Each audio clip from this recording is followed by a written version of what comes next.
தமிழ்நாட்டு தமிழர்கள் முதல் உலகத் தமிழர்கள் வரை அனைவருக்கும் அன்பு வணக்கம். அன்பிற்குரிய தமிழர்களே, ஈரோட்டு இடைத்தேர்தல் முடிவுகள் அறிவிக்கப்பட்டு கடந்த ஒரு மாத காலமாக பேசு பொருளாக இருந்த அந்த தொகுதியின் இடைத்தேர்தல் செய்திகளுக்கு முற்றுப்புள்ளி வைத்தாகிவிட்டது. கடந்த 5ஆம் தேதி நடைபெற்ற தேர்தலில் நேற்று வாக்குகள் எண்ணப்பட்டு முடிவுகள் அறிவிக்கப்பட்டுள்ளன. 2023ஆம் ஆண்டு நடைபெற்ற இதுபோன்ற இடைத்தேர்தலில் EVK இளங்கோவன் அவர்களை எதிர்த்து அன்றைக்கு போட்டியிட்ட நாம் தமிழர் கட்சியின் வேட்பாளரை விட இந்த முறை நம்முடைய அன்பு மகள் கீதா லட்சுமி ஏறக்குறைய 13,324 வாக்குகளை கூடுதலாக பெற்றிருக்கிறார். கடந்த முறை நடந்த இடைத்தேர்தலில் அனைத்திந்திய அண்ணா திராவிட முன்னேற்ற கழகம் களத்தில் இறங்கியது. அந்த கழகத்துக்கு அன்றைக்கு கிடைத்த வாக்குகள் 43,925 வாக்குகள். அனைத்திந்திய அண்ணா திராவிட முன்னேற்ற கழக வேட்பாளர்களுக்கு 2023ஆம் ஆண்டு நடைபெற்ற இடைத்தேர்தலில். ஆனால் இந்த முறை அதிமுக அந்த களத்தில் போட்டியிடவில்லை, களத்தை இழந்தது அல்லது கைவிட்டது என்றுதான் சொல்ல வேண்டும். ஆனால் அதே மண்ணில் பிறந்து 100 ஆண்டு கால பேசு பொருளாக இன்றைக்கும் திகழ்ந்து கொண்டிருக்கக்கூடிய ஈவேராவினுடைய அந்த மண்ணிலே ஈவேராவை பற்றி பேசி பல அரசியல் கட்சி தலைவர்களின் எதிர்ப்பையும் கண்டனத்தையும் பெற்ற நம்முடைய நாம் தமிழர் கட்சியின் தலைமை ஒருங்கிணைப்பாளர் செந்தமிழர் சீமான் அவர்கள் மிக துணிச்சலாக நம்முடைய அன்பு மகள் கீதா லட்சுமியை களத்தில் இறக்கினார்.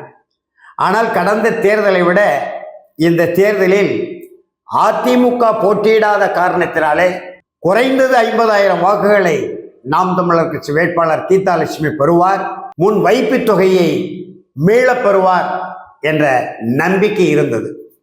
ஆனாலும் பணம் படுத்திய பாடு, அதிகாரம் தன் கையில் இருக்க என்பதனாலே ஆட்சியாளர்கள் மேற்கொண்ட அடாவடித்தனங்கள், காவல்துறையா ஏவல் துறையா என்று சொல்லக்கூடிய அளவுக்கு நாம் தமிழர் கட்சி தொண்டர்கள் மீது ஈரோட்டு தொகுதியிலே வேட்பாளர் மீது அடுக்கடுக்கான வழக்குகளை போட்டு எப்படியாவது நிலைகுலை செய்யலாம் என்கின்ற அந்த திராவிட முன்னேற்ற கழகத்தின் கனவுகளை எல்லாம் தவிடுபடியாக்கிவிட்டு இன்றைக்கு 24,151 வாக்குகளை நாம் தமிழர் கட்சி பெற்றிருக்கிறது.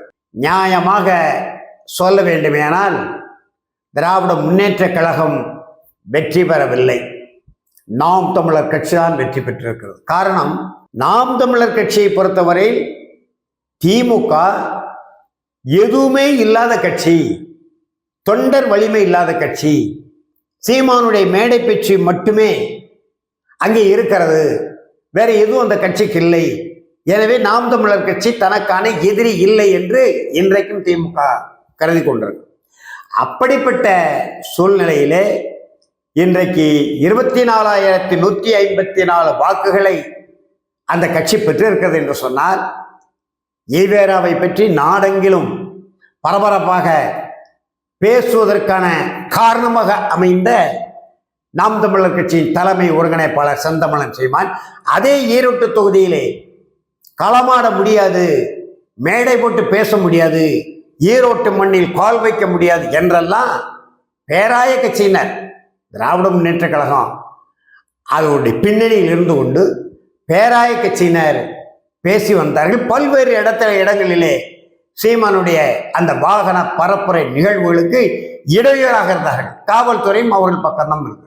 ஆனாலும் கூட சீமானுடைய பேச்சை கேட்டு அதைவிட நம்முடைய அன்பு மகள் வேட்பாளர் கீதா லட்சுமியுடைய கடுமையான உழைப்பு, அயராத முயற்சி இன்றைக்கு 24,154 தமிழர்களை நாம் தமிழர் கட்சிக்கு ஒளிவாங்கி சின்னத்திற்கு வாக்களிக்க வைத்திருக்கிறது என்று சொன்னால், தமிழ் கூறும் நல்லுலகம் வரவேற்கக்கூடிய, பெருமை கொள்ளக்கூடிய, எதிர்காலத்தில் இப்படிப்பட்ட வாக்காளர்கள் இன்னமும் கூடுதலாக ஒவ்வொரு சட்டமன்ற தொகுதியிலும் பல்கி பெருகி தமிழ் தேசிய அரசியலை, திராவிட அரசியலுக்கு மாற்றாக, இந்திய அரசியலுக்கு மாற்றாக இந்துத்துவ அரசியலுக்கு மாற்றாக தமிழ் தேசிய அரசியலை கையில் எடுக்கக்கூடிய சூழல் உருவாக வேண்டும், அதை உருவாக்க வேண்டும் என்கின்ற எண்ணத்திலே இனிமேலாவது தமிழ் தேசிய உணர்வாளர்கள் நாம் ஏற்கனவே பதிவு செய்வதை போலதான் ஆளுங்கட்சியாக தமிழ் தேசியம் வர வேண்டும், எதிர்கட்சியாகவும் தமிழ் தேசியம் வர வேண்டும்.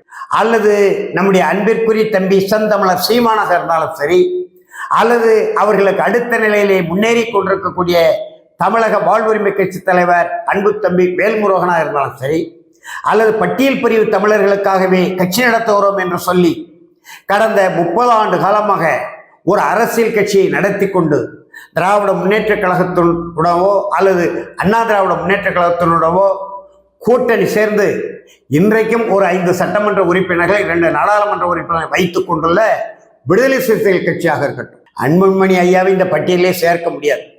ஏனென்று சொன்னால் பாட்டாளி மக்கள் கட்சி என்றைக்கு ஒரு அரசியல் பார்வை, சரியான பார்வை, சரியான வழித்தடத்தை கைவிடுகிறதோ அந்த கட்சி மீண்டும் எழ முடியாத நிலை.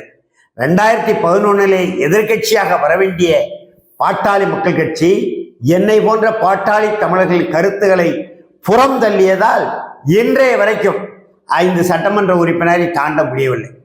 2011 18 சட்டமன்ற உறுப்பினர்கள் இருந்தார்கள். அதற்கு முன்பு 22 சட்டமன்ற உறுப்பினர்கள் இருந்தார்கள். ஆனால் இன்றைய வரைக்கும் கூட மாநிலங்களவை உறுப்பினராகத்தான் நம்முடைய பாட்டாளி மக்கள் கட்சியின் தலைவர் அன்புமணி ராமதாஸ் அவர்கள் இருக்கிறார்களே தவிர தருமபுரி தொகுதியிலே மற்ற தொகுதியிலேயே போட்டியிட்டு பாரதிய ஜனதா கூட்டணியுடன் கூட அவர் வெல்ல முடியாத நிலை இருக்கிறது. அப்படியானால் இந்த நிலைக்கு என்ன காரணம் என்று சொன்னால் 2011 பாட்டாளி மக்கள் கட்சி எடுத்த தவறான முடிவுகளாகும். எனவே பாட்டாளி மக்கள் கட்சி இன்றைக்கு நாம் கணக்கில் எடுத்துக்கொண்டு பேசக்கூடிய கட்சியாக இல்லை. மாறாக அந்த வட தமிழகத்திலே இன்றைக்கு லட்சக்கணக்கான இளைஞர்களின் ஆற்றலை தன்னகத்தை கொண்டுள்ள அன்பு தம்பி ஆற்றல் மறவன் முத்தமிழன் டி வேல்முருகன் அவர்கள் கட்சி தான் எதிர்காலத்திலே தமிழகத்திலே வளர்ந்து ஆட்சி அதிகாரங்களுக்கு வரக்கூடிய சூழ்நிலைகளை உருவாக்கக்கூடும் என்ற நம்பிக்கை என் போன்ற தமிழர்கள் இருக்கு. ஆக எதிர்கட்சியாக தமிழக வாழ்வுரிமை கட்சி வரட்டும், ஆளுங்கட்சியாக நாம் தமிழர் கட்சி வரட்டும், செந்தமிழர் சீமான் தமிழ்நாட்டின் முதலமைச்சராக வரட்டும்.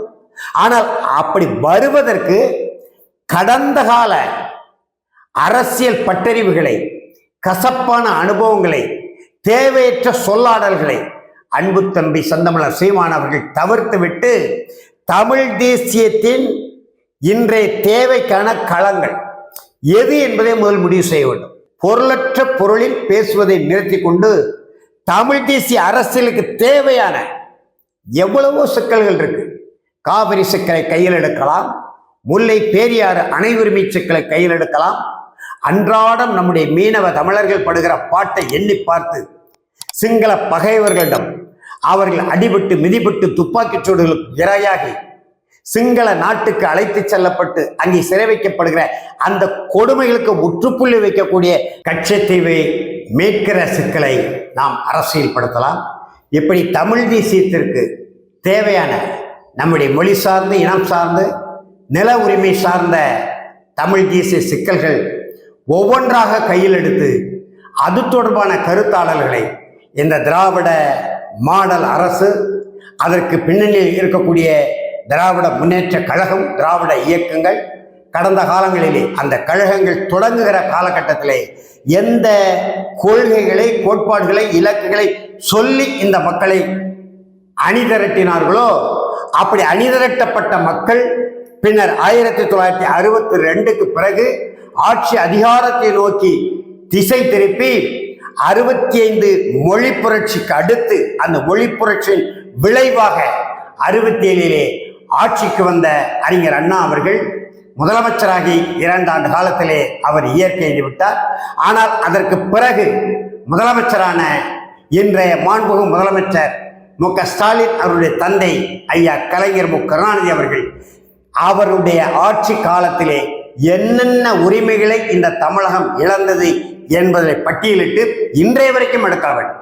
இந்த 50 ஆண்டு கால இந்த திராவிட ஆட்சி காலத்திலே ஏற்கனவே திராவிட நாடு பெற்று தருவோம் என்று சொல்லி அழைத்து வந்தவர்கள், மக்களை அணிதிரட்டியவர்கள், இருந்ததையும் இழந்த வரலாறுகளை சொல்லி அந்த வரலாற்று அடிப்படையிலே அரசியலை முன்னெடுத்து இழந்த உரிமைகளை மீட்கின்ற மெய்யான தமிழ் தேசிய அரசியலை முன்னெடுக்க ஈரோட்டு இடைத்தேர்தல் முடிவுகளை நாம் கணக்கில் எடுத்துக்கொண்டு தமிழ் தேசிய உணர்வாளர்கள், தமிழர், தமிழ்நாடு, புலம்பெயர் தமிழர்கள், தமிழீழ மக்களுடைய விடுதலை போன்ற அந்த நெடுங்கால கனவுகளை சுமந்து நிற்கக்கூடிய மெய்யான கள போராளிகள் அனைவரும் ஒன்று திரண்டு ஒரே கோணத்தில் சிந்தித்து தமிழ் தேசிய அரசியல் தமிழகத்திலே ஆட்சி அதிகாரத்துக்கு வருவதற்கான எல்லா அடித்தளங்களையும் ஆய்வு செய்து அந்த ஆய்வு முடிவுகளின் அடிப்படையிலே நாம் செயல்பட்டால் ஒரு நல்லதொரு மாற்று அரசியலை தமிழகத்தில் நிகழ்த்தி காட்ட முடியும் என்ற நம்பிக்கையோடு ஈரோட்டு இடைத்தேர்தல் அதற்கு முன்னோட்டமாக இருக்கிறது. கடந்த இடைத்தேர்தலை விட இம்முறை 13,000 தமிழர்கள் அனைத்து இந்திய அண்ணா திராவிட முன்னேற்ற கழகம் களத்தில் நிற்கவில்லை, அது வேறு விவகாரம். ஆனாலும் அதிமுகவுக்கு வாக்களித்த அந்த 43,000 வாக்காளர்களில் 13,000 வாக்காளர்கள் நாம் தமிழர் கட்சிக்கு வாக்களிக்கக்கூடிய ஒரு நல்ல சூழ்நிலை உருவாகியதை ஈரோட்டு இடைத்தேர்தல் நமக்கு எடுத்து காட்டுகின்றன. எனவே உள்ளூர் தமிழர்கள் முதல் உலகத் தமிழர்கள் வரை அனைவரும் ஒரே தமிழ் தேசிய சிந்தனையில் தமிழ்நாட்டு திராவிட போதங்களை அப்புறப்படுத்திவிட்டு மெய்யான தமிழ் தேசிய இயக்கங்கள், அமைப்புகள், பேரவைகள் எல்லாம் ஆட்சி அதிகாரத்தை கைப்பற்றக்கூடிய ஒரு நல்ல சூழ்நிலை உருவாக்க சிந்திப்போமாக என்கின்ற அன்பான வேண்டுகோளை முன்வைத்து நிறைவு செய்கிறேன். நன்றி, வணக்கம்.